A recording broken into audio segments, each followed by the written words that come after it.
বিসমিল্লাহির রহমানির রহিম। নিশ্চিন্তপুর কেন্দ্রীয় জামে মসজিদের উদ্যোগে আজকে এই তাফসীরুল কোরআন মাহফিলে সম্মানিত সভাপতি উপস্থিত, কিছুক্ষণের মধ্যে উপস্থিত হবেন আজকে অনুষ্ঠানের প্রধান বক্তা, যা বক্তব্য শোনার জন্য আপনারা বসে আছেন, অনেকে অনেকক্ষণ ধরে বসে আছেন। মুফতি আমজাদ হোসেন আশরাফি সাহেব, উপস্থিত অন্যান্য ওলামা একরাম ভাইয়েরা, রাজনৈতিক দলের নেতৃবর্গ, এই চত্বরে উপস্থিত মুসল্লি ভাইয়েরা এবং যে সকল মা বোনেরা বাড়িতে বসে পর্দা আড়ালে আমার এই বক্তব্য শুনছেন, আসসালামু আলাইকুম। গতবারও আমি এখানে এসেছিলাম।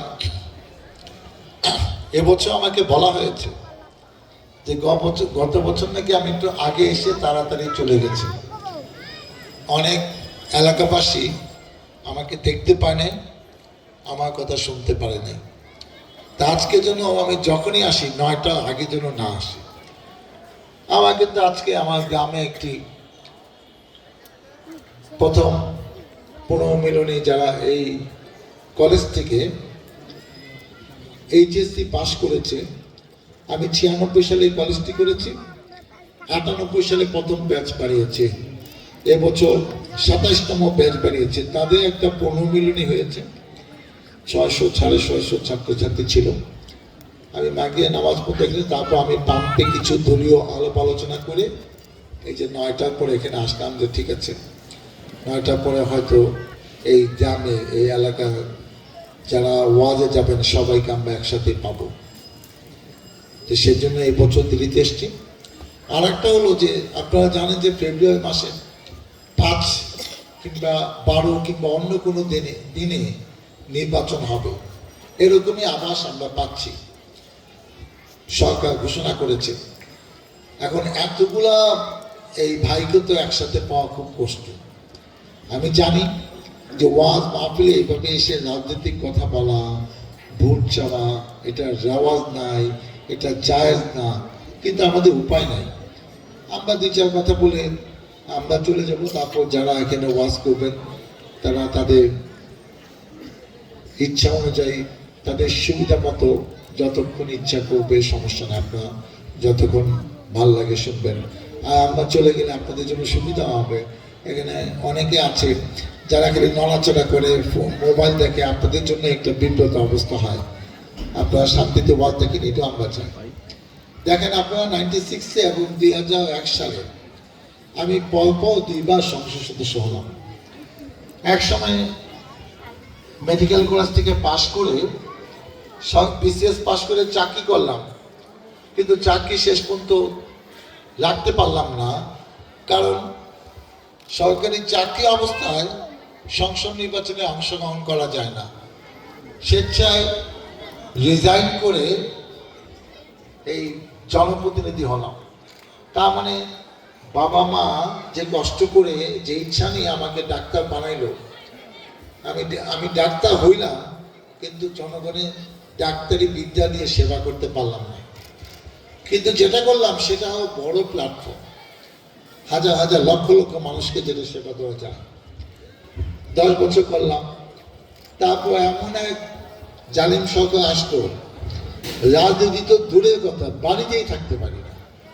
হ্যাঁ, আমি দেশের বাইরে আমার নামে মামলা হয়, মাঝে মাঝে আমি একটু কষ্ট পাই যে ঠিক আছে আমার নামে মামলা 1 নাম্বার হয়, এটা তো একটা সম্মানের ব্যাপার।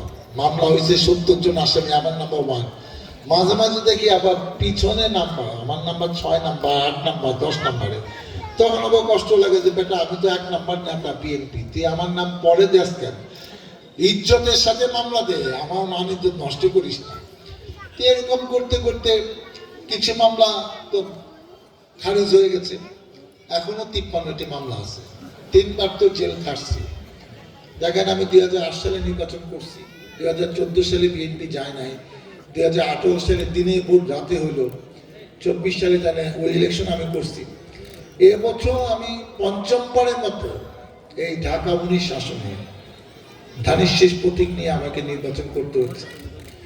আমি যখন প্রথম নির্বাচন করি তখন আমার বয়স ছিল 34 বছর।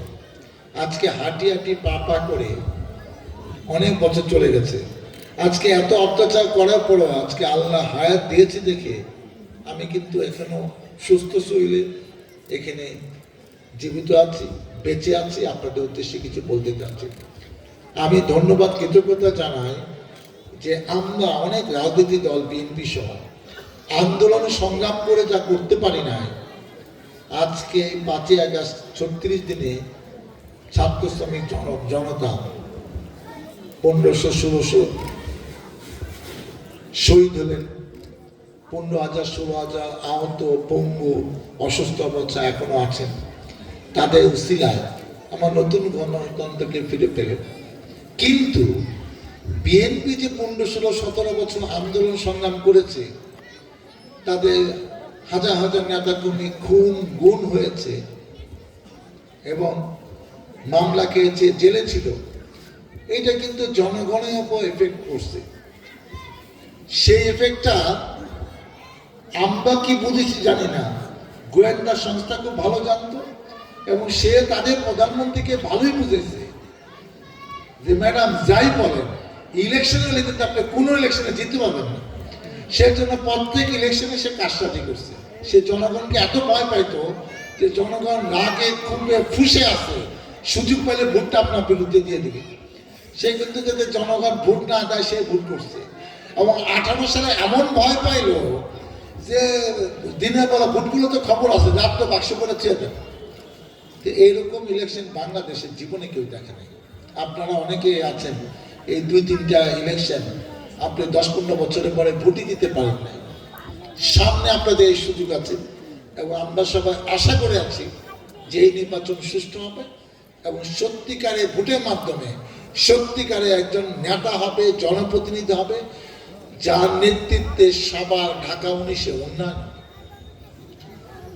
তো 34 বছর বয়সে অনেক ভুল ভ্রান্তি থাকতে পারে।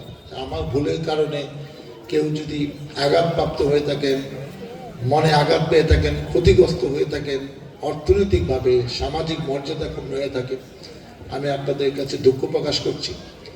এখন এই বয়সে তো ভুল হবে না বলবো না, মানুষ মাত্রে ভুল ভ্রান্তি কম হবে। অনেক কষ্ট যেমন আমরা করেছি যারা বিএনপি নেতাকর্মী আছেন, এই জিয়া পরিবারও কিন্তু অনেক কষ্ট করেছে। ম্যাডামকে একটা মিথ্যা মামলা 5 বছর পরে আরো 5 বছর, 10 বছর রায় দিয়ে থেকে 2 বছর কেন্দ্রীয় কারাগারে রেখেছিল, যেখানে আমাকেও থাকতে হয়েছিল। আমাদের প্রিয় নেতা তারেক রহমানের নামেও কয়েকটি ফার্মাসি রায় দিয়েছে। সে দেশে নাই, দেশের বাইরে আছে 17 বছর। শুনেন, একটা মিথ্যা মামলা দিয়ে আমাকে দূরে রাখা, আমি দেশে আসতে পারি না, এই দেশ আমার বাবা প্রেসিডেন্ট, আমার মা প্রধানমন্ত্রী, আর সেই দেশে আমি যেতে পারবো না। আল্লাহর বিচার দেখেন, উনি গায়ের জন্য এইসব করেছেন। আল্লাহর তরফ থেকে নতুন নির্দেশ চলে আসছে যে তুই তো অনেককে ফয়সলা দিচ্ছে যে তুই দেশে থাকবি, তুই দেশে থাকবি না, এখন তুই দেশ থেকে বাইরে চলে যা, তোরা এই বাংলাদেশের প্রয়োজন নাই। এখন শেখ হাসিনা নাই, এখন ওখান থেকে বসে যতই লেকচার দেয়, এই লেকচার উনি দিতে পারে। এই কয়দিন দেওয়ার পরে উনি কতদিন দিবে সেটা আমরা দেখব। পৃথিবীর ইতিহাসে একটা ঘটনাও নাই একটি স্বৈরা শাসক পালে ওই দেশ থেকে চলে যাওয়ার পরে সহসা কোনো স্বৈরা শাসক দ্বিতীয়বার এসে ক্ষমতা নিতে পারে না এবং ওই দলও সহসা ক্ষমতায় আসে নাই। অতএব এরকম স্বপ্ন বিএনপিও 17 বছর দেখেছে। এই আজকে পতন হবে, কালকে হবে, পরশু হবে, এই মাসে, ঈদের পরে, ঈদের আগে, আমরা স্বপ্ন দেখতে দেখতে 17 বছর চলে গেছে। আর শেখ হাসিনা তার দলের লোকের স্বপ্ন মাত্র শুরু হইল। এখন যাই স্বপ্ন দেখছে, ইলেকশনটা হয়ে গেলে একটি দল যখন রাষ্ট্র ক্ষমতা পাবে তখন এই সব স্বপ্নও কমে যাবে কিছুদিনের জন্য। তা আমি আর রাজনৈতিক কথা না বলে, এটি আমার 5ম নির্বাচন, কতদিন আল্লাহ হায়াত দেবে জানি না। আর এটি এমন একটি এলাকা যে এলাকায় আমার বাবা 45 বছর চেয়ারম্যান ছিল, যে এলাকায় আমার ছোট ভাই 2 ভাই চেয়ারম্যান, একবার ভাইস চেয়ারম্যান ছিল। আমার বাবা এখানে 79 সালে ধানের শীষ থেকে এমপি হয়েছে। আমি 10 বছর এমপি ছিলাম। এটা আমাদের একটা ইউনিয়ন, সেই ইউনিয়নে মানুষকে খুব বেশি বলতে হবে সেটা না, কিন্তু এটা তো দায়িত্ব যে ইলেকশনে দাঁড়াইছে, ভোট তো চাইতে হবে। মানুষের ভুলভ্রান্তি থাকে।